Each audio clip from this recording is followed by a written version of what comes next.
All right, now, good evening again, and thank you for being part of business today once more. Now, we continue with more from what we have in our daily report. We get back to the story regarding rice prices. The price of rice has been increasing from the wholesale market to the retail market, with a fear of this becoming worse when schools reopen. The increases are credited to the high taxation and shortage of supply to curb the increasing demand. Winnie Nakauchi with the report. The increasing appetite for rice in Uganda is driving up its demand by the day. Experts say Uganda continues to show positive demand due to the changes in consumption patterns, with an increase in population and urbanization having a great impact on consumption trends as demand outstrips local production. But with the increase in consumption comes supply shortages and hence the hike in prices. Smart 24 TV reached out to traders to give their view on the hiked price of rice. So far, the types I'm selling here, I have Super, Mbale. Many people call it one-on-one because it is good and has a good taste and smell, which costs 4,500. That's a kilogram. Super TZ costing 4,000 a kilo, and Kaiso 3,800, and Kaiso broken 3,800. And it is good. And even Pakistan in two types. And even Pakistan in two types, I sell it at 4,000 and 4,500.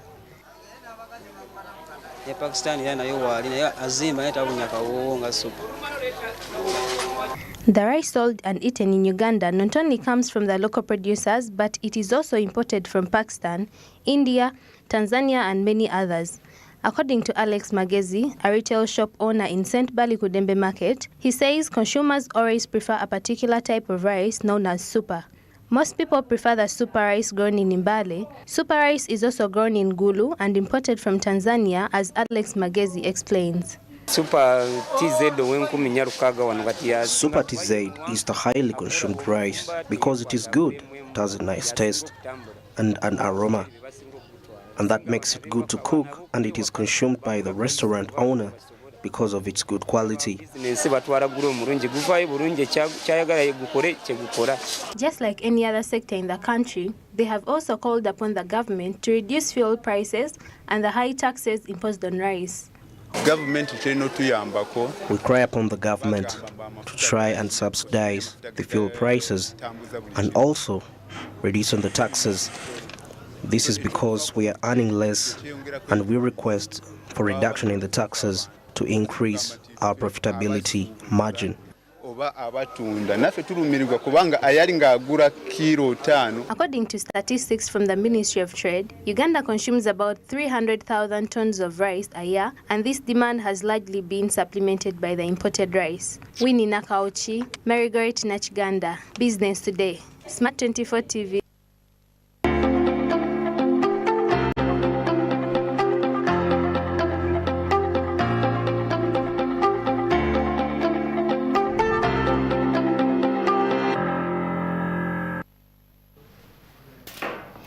All right, now into the coffee court discussions this evening. It is cold, isn't it? And when it comes to coldness, rain and agriculture move hand in hand. And so does sunshine anyway. But our conversations today are focusing on agriculture, better yet, the parish development model. How will these two help Ugandans get into the money economy? But which agricultural practices can Ugandans utilize to make sure that we boost our agricultural sector, which also includes boosting the level of exports from agriculture, from the different agricultural products that we have, as well as value addition? Fred Makubia with the Coffee Court tonight.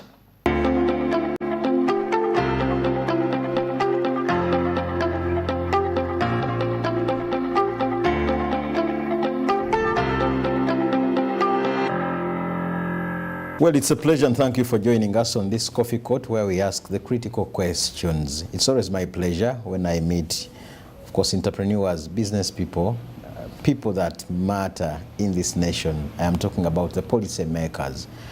And this time around we are discussing matters of agriculture, and I'll be speaking to some of you call her Mama Cheers, She's a board member of the Private Sector Foundation, but also she advises the president on matters of agriculture. Dr. Adieri Omala. Doctor, thank you for joining me. Nice meeting you. Okay. It's great to meet you at your Private Sector Foundation. And back again, I introduce myself. I'm Dr. Julian Adieri Omala, a doctor in agriculture and rural transformation. Not PhD. Not PhD. It's a honor. It's a PhD, but a honor. Who gave you the honor? This is a Commonwealth University. For the work I have done with the informal sector, those people at the grassroots, transform them to become professionals. You do a number of things. Don't you get lost in many things that you do? And do you know an entrepreneur? I do. Yes. Can you define an entrepreneur? People that start up a business and see it through from one level to the other. An entrepreneur is a professional in none, but a junk of all trade. You can do many things so long as you're a social entrepreneur. To me, I'm a social entrepreneur. My duty is to transform the people from the grassroots, those who have never even gone to school, also to be transformed, to be professionals in what they do. And that's why I chair a subcommittee of health, education, and skills. And what does it do? Skills, we ensure in whatever you do, you become a professional in that. We even train you, hand skill you to do what you are doing in a better way so that everybody becomes a professional and you do it in a better way and you produce results in whatever you do. Yes. Let's now expound it to the level of the presidential advisor. You've had people say, do you have time to advise the president? Good enough I speak to one. Do you really have time to advise the president? Yes, I have the time. We sit on the committee, Presidential Investor Roundtable, where we always sit and make the policies. And I want to say twice a year we meet the president. We always work with the Prime Minister and the ministries. And Uganda Investment Authority is our coordinator. So it's not that the president sits and you go and advise him, but there is a time in a year where the private sector will sit on one side and the president, the Prime Minister, and the ministry sit on the other side. Then we put out our views, which is affecting us in agriculture. So the president listens, the Prime Minister listens, and they take action on it. That's how we advise. But you don't have a chance to sit the president alone and advise him alone. No. We advise on the issues of policy. How can we improve the agriculture sector? What are our views as private sector? So we are coordinated by Uganda Investment Authority. That's how we advise. Okay. The rains have started, and good enough we are talking about agriculture. Is this good enough for Uganda? The rain really for this year, it has been the worst year. The first season, all crops died. I planted 50 acres of groundnuts. I got 10, and all of it was rubbish. And also the maize died and whatever. This is the second season. The rain is not consistent. So we are a bit worried, yes. Okay. Statistics, the current, tell us that 37% is what agriculture contributes to the current GDP of Uganda. Is this good or bad enough? To me, I want to say it's bad enough because we always proud the power of Africa, and indeed Uganda is a part of Africa, and we have the capacity to improve the agriculture sector, but there is always a gap between the informal sector, they call it the undeserved, and the academician, those one who know. So those one who know have their ideas in their brain, and those who don't have the ideas. So unless we bridge that gap and work together, that's when we shall be there. That's why at our farm, Noya Farm, we decided to make Delight Farm Institute for hands-on skilling. And we had decided to put in accommodation so that those who have the knowledge should come, and those who seek the knowledge should come, so that those who need the knowledge learn from those who have the knowledge, and those who have the knowledge should transfer it to the practitioners. That has been a gap missing, yes. Okay. Good enough you advise the president on agriculture matters. Now advise Ugandans. The seasons have changed. Many times Uganda gets lost in exporting this and that. What do you think are some of the critical areas that different regions must concentrate on given the current era, Doctor? To me, I believe in one thing. We should do things in the right way. That's why, to begin with, I call upon the professionals to come and guide us in agriculture. For me, I'm a born Poima. I have a factory in Kawempe in Kampala, married in Tororo, but I decided to put my farm, my mango farm, in Noya district. Why? There was a study which was done in the 50s by the alien from Karuma up to Sudan. Those areas are good for fruit farming. And I followed that study. I bought land in Noya. I planted the 1,000 acres of mangoes. I planted citrus. I planted guavas. I planted raspberry. Whatever I have planted has come out perfectly. There is no magic, but because the texture, the climate fits what I'm doing in that area. That's why I'm succeeding in agriculture. Are you saying everybody should do the way you did, Perfect. Doctor? Perfect. Me, I'm a doctor in agriculture and road transformation. And when I'm doing my work in the community, that's what I'm meant to do. I'm doing my job.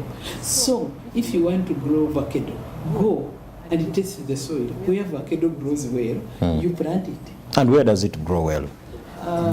Good enough, you're an expert in this area. That's why I come out and I call upon the professionals to come out and pull out the map of Uganda and point the zoning. And those are the issues we talk about to discuss at Uganda Investment Authority with the Presidential Investor Roundtable, that pull out the map of Uganda. It was done some time back, and see where do avocado grow well, where can you plant macadamia, where can you plant cashew nut, where can you plant beans. I will tell you, beans don't grow well. In our farm, I tried it, it cannot grow well.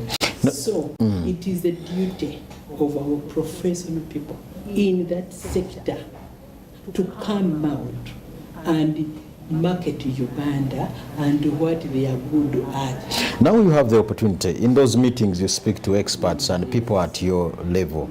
Now you have an opportunity to explain to the Ugandans and teach them what should we do in the different areas. That's why I'm saying, yes, I did. I went to northern Uganda because it's good for fruits, it's good for oilseeds, it's good for cereals. In Mityana, people are doing well in macadamia and cashew nuts. In the central, people are doing well in coffee. It needs to pull out a map, a zoning map. What does better? So I will send you to Naro. National Agriculture Perfect. Referral I don't Organization. want to come out as an expert and talk. I might misguide Ugandans, mislead them, but they are technical people who studied that, who have all the data, so we can pull out that data and we inform Ugandans. It's very, very important. It should come out from the high camp where they are kept. No, but you're a practical farmer, Doctor, and I actually think a practical person speaks authoritatively more than... Sure, I talk more because I did the soil testing and I confirmed where I sit, where I'm doing, where I'm practicing agriculture. It's the right area, it's the right climate, and that's why we are succeeding. And I want to tell you that we produce quality mangoes better than any other mangoes that have ever been produced in Uganda because we went and planted in the right area according to the right zoning. I insist on zoning. Why? You cannot plant avocado in Noya where it is very hot. It will not grow. I tried, of course I did my practical. And you failed. I planted more than 100 acres, but I can count a few avocados which survived. That's why I'm guiding Ugandans. Before you do land selection, first get what is good for that land. You can take the soil in Makerere, you test, they guide you, but I want to tell you the truth, and I want to call upon the technical people to come out. Those who studied it, those who know it, who have the data up to the dot, and put it in the air for everybody to do the right thing. That's what we need to do as Uganda. Apart from the soils, what is killing the agriculture sector as a presidential advisor? To me, I said, those who know, they are not the practitioners. The practitioners, they don't know. And those who know, have all the knowledge, they have no time for agriculture. Secondly, we did not market agriculture. I want you to tell you, they left agriculture for the informal sector, for the poor class. So even in the education, when they are doing training, they don't promote agriculture. To me, as me, I love agriculture, and I know it is the best way. Even if you are a civil servant, when you retire, you go back to the land where you come from. So why can't you do it a bit earlier, when you still have the energy, when you still have the money, and when you have the knowledge? We left the agriculture for the informal sector, the 60–80%. Those who have no money, those who have no knowledge, they are the one practicing agriculture, and they are the one feeding us. Now, if us who have gone to school, who have the technical knowledge, who have the money to invest, we go and invest in agriculture, it will be exciting. So that is a gap we need to bridge. So who should address the mindset issues? If you are saying it's left for the informals, who is responsible to address these matters? Me, I put it to government. Why to government? It's their duty. One, to ensure that they partner with us, the private sector. Why can't I attach it to you? Because you have the privilege to advise the president. You reach where many of us don't. So, I take it up and I do my job and I need advice. And not only to end up at advising, I'm a practitioner. I went ahead, I decided to start a Delight Farm Institute for hands-on skilling. I decided to do the community outreach. Right now, my team, they're in the community. We are empowering 6,000 youth under the project Delight Work with younger people. We are distributing sorghum. These sorghum seeds were bought by private sector, and we are also adding up guava seedlings and the mango seedlings. We are in the community doing our job of transforming the youth. That is 6,000. We are also working with UN Women. We are empowering 3,000 women. So me, I'm doing my job, and I thank God for that. You seem to be proud of the northern Uganda, and many of us are saying that's a no-go area. You know what is currently happening. You seem to be proud of the northern Uganda. I'm so proud of northern Uganda, especially Noya Atlantis. It's known by the large commercial farmers. We are many, and we have the Investors Forum, and there is a time when I was the chairperson of the Investors Forum in Noya District. I'm proud of that, because for us, we saw the light. And we decided to go and practice, and we are there, and we are happy, and we are proud of that. One of the core sectors that government is looking up to for Vision 2040, apart from the tourism, the infrastructure, the human capital development, the oil and gas, is this sector of the agriculture. The Paris model. For us, we started it a long time ago. Even in our farm, I want to tell you, I have 80 parises. Are you saying it's not a new idea? It's not a new idea. That's what we started, and that's what we are practicing. Of recent, we hosted National Planning Authority, the State Ministry of Agriculture. They came and saw what they have in the paper. For us, we are doing it practically. How connecting is the PDM to the agriculture sector? I don't see any connection. It's connected.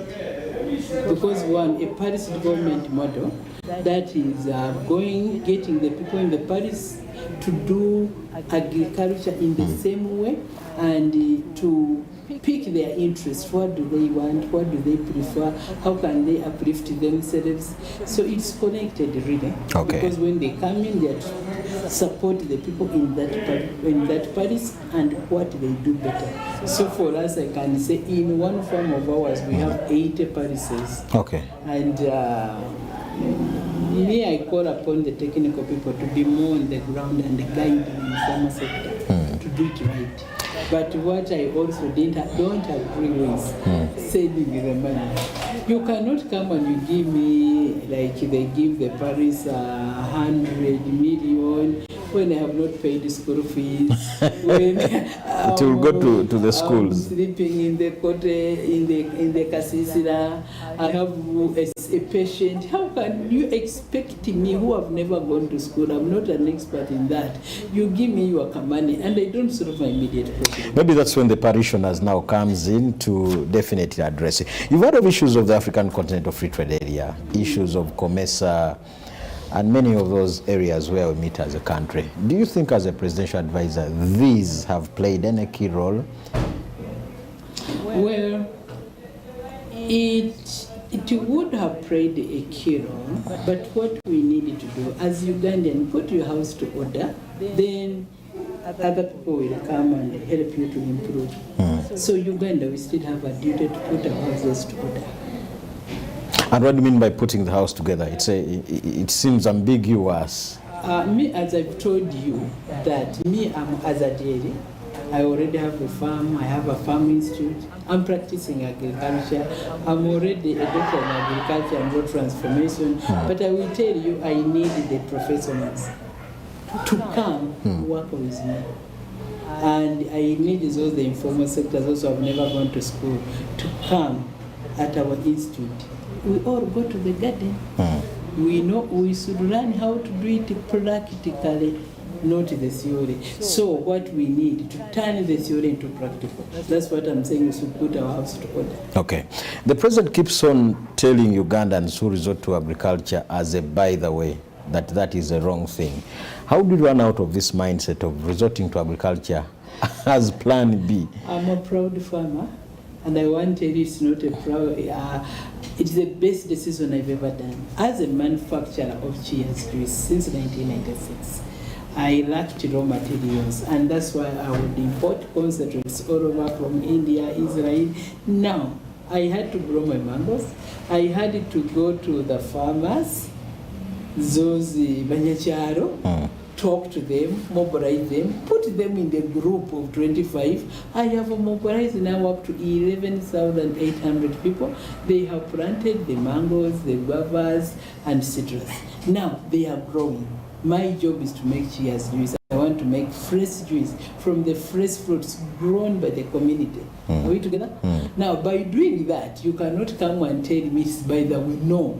I'm pressing my foot on the ground. I'm empowering the informal sector, and that is a real rural transformation, and that's what it means. And that is my profession as a PhD holder in that rural transformation. Yes.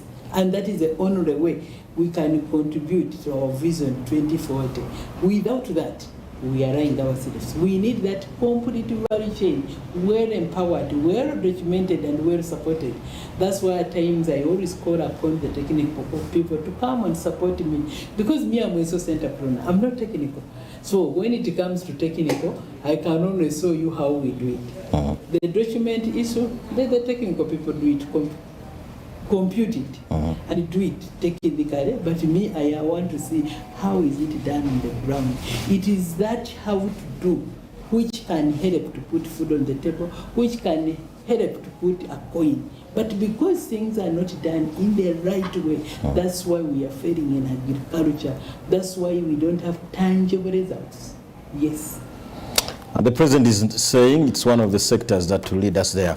What needs change with the legislators? Agriculture is a broad word. Cotton is part of it. Coffee. We have many laws that regulate all these. Are they good enough? The laws are good enough.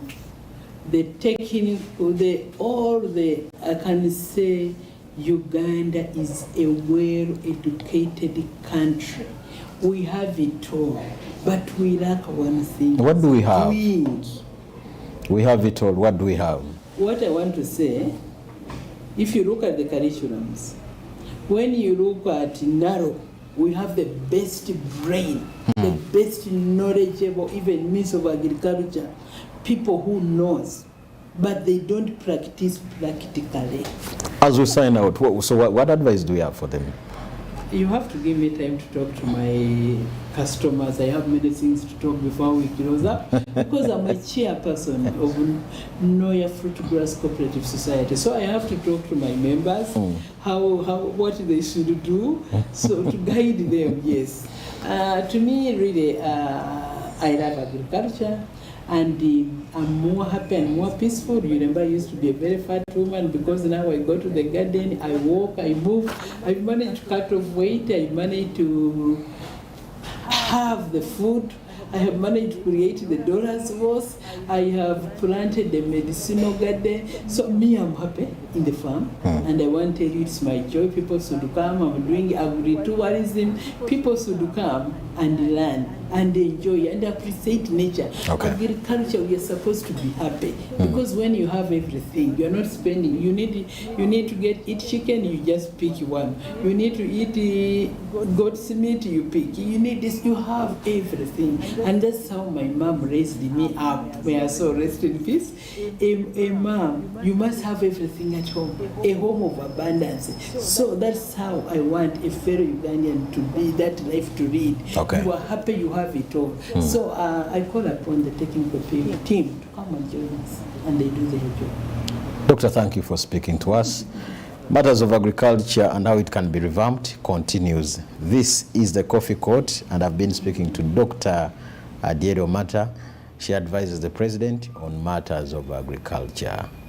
We drive your business as Smart 24 TV.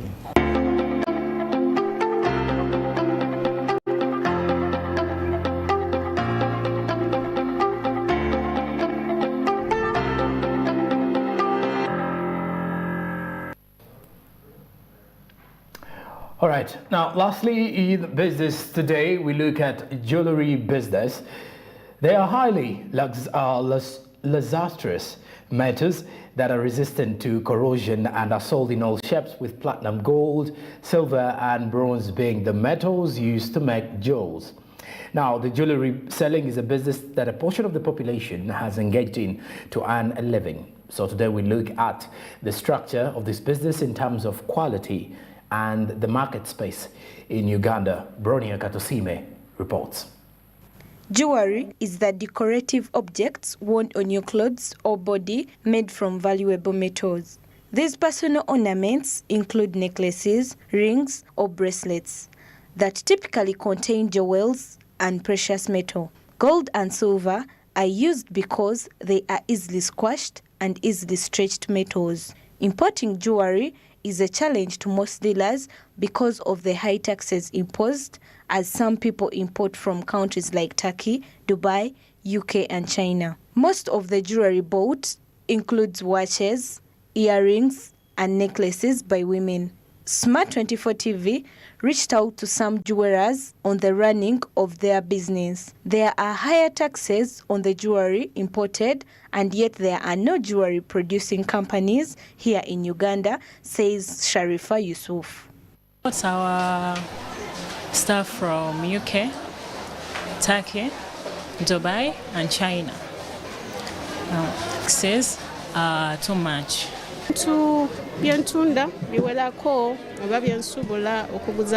sell both in retail and wholesale, including earrings, necklaces, watches, rings, and nose pins. But we have challenges because of the high taxes on the imported product. You cannot purchase things from China on a date. You need to clear. There is no jewelry made here that we can hope to sell and gain from our products. We have many challenges, but mostly we mind about the quality. Yet some people sell duplicated jewelry cheaply, which makes our clients think we sell these products at high prices, which limits them to buy from us.